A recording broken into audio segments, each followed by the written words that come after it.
Halloween, Trick or treat, trick or treat, trick or treat for Halloween. the night of fright, the hour of haunts, the perfect excuse for grown adults to dress like woodland creatures and consume industrial levels of sugar. But where did all the glorious ghoulishness begin? I'm your host, Vincent, here to unearth the forgotten origins of Halloween traditions. From jack-o'-lanterns to trick-or-treating, we are unmasking the past, one ghostly step at a time. Halloween didn't start with pumpkin spice lattes? Oh no, dear boy, though I believe those may have originated in a darker realm, like Starbucks. Before pumpkins became porch-dwelling guardians of the season, people carved turnips. Yes, turnips. It started with an Irish myth about a man named Stingy Jack who tricked the devil and was doomed to roam the earth with only a burning coal inside a hollowed-out root to light his way, thus jack-o'-lanterns. Over time, immigrants brought the story to America. The native pumpkin was bigger and easier to carve and honestly a bit more photogenic. Thus, the jack-o'-lantern was born. So we took a tragic tale of eternal damnation and made it into a smiling vegetable decor? No, precisely. Nothing says welcome spirits like a glowing root vegetable. The noble art of costumes, sugar extortion. Trick-or-treating has its roots in medieval souling, a tradition where the poor would go door to door offering prayers for the dead in exchange for soul cakes. These small round pastries were given out to encourage good fortune and spiritual protection. In some religions, children will perform little songs, skits, or poems in exchange for treats.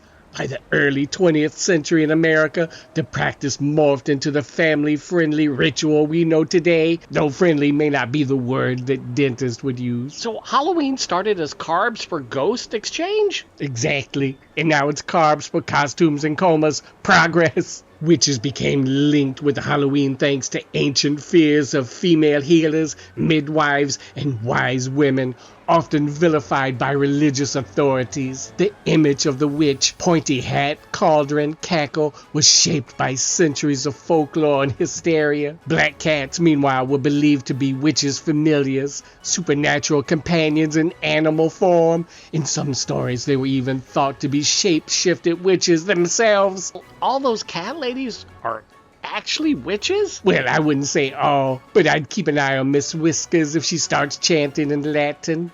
The Celts believed that on Samhain, the veil between worlds was thinnest and spirits roamed freely. To fool the dead, people wore disguises so they wouldn't be recognized or possessed. This tradition was less about fun and more about survival.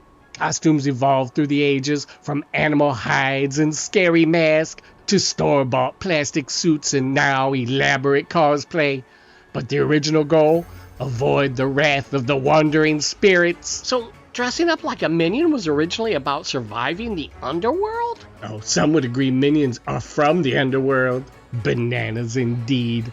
During Samhain, huge bonfires were lit to ward off evil spirits and provide a protective circle for communities. People would extinguish their home hearths and relight them for the sacred fire to bring blessings for the new year. Later, individual candles in windows served as a beacon for lost souls, especially in the Christian adaptation of All Hallows Eve, the night before All Saints' Day. Though it seems like a harmless kids' party game now, bobbing for apples was once a serious business. It originated as a romantic divination ritual during Roman festivals, celebrating Pomona, the goddess of fruit and fertility. The belief was that the first person to successfully bite an apple would be the next to marry. Some even peeled apples and tossed the peels over their shoulders, hoping the shape would reveal the initial of a future spouse. If I grabbed one with my teeth, I was basically Tinder verified? In a soggy, ceremonial way, yes.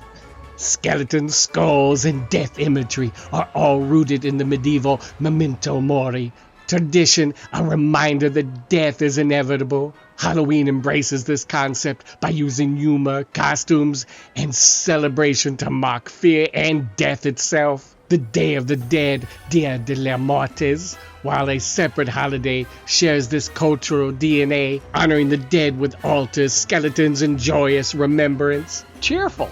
Oh, isn't it just, Jodie? Many of our modern Halloween customs are a mashup of pagan, Christian, and American traditions. Samhain, All Hallows Eve, and community harvest festivals all blended over centuries. Immigrants brought their customs, Hollywood added horror and marketing, and voila! An ancient celebration of the dead became the most candy-filled day on the calendar. Halloween is basically history in a plastic mask. Precisely, and that's why it's beautiful. And there you have it, a brief version of it, albeit.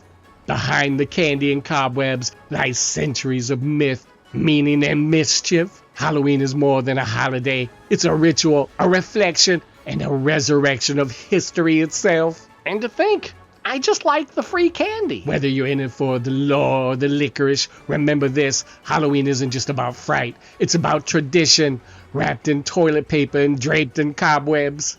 Don't forget to hit that like button, hit the bell for notifications, and tell your friends. Until Halloween comes for us all, I bid you all a good night.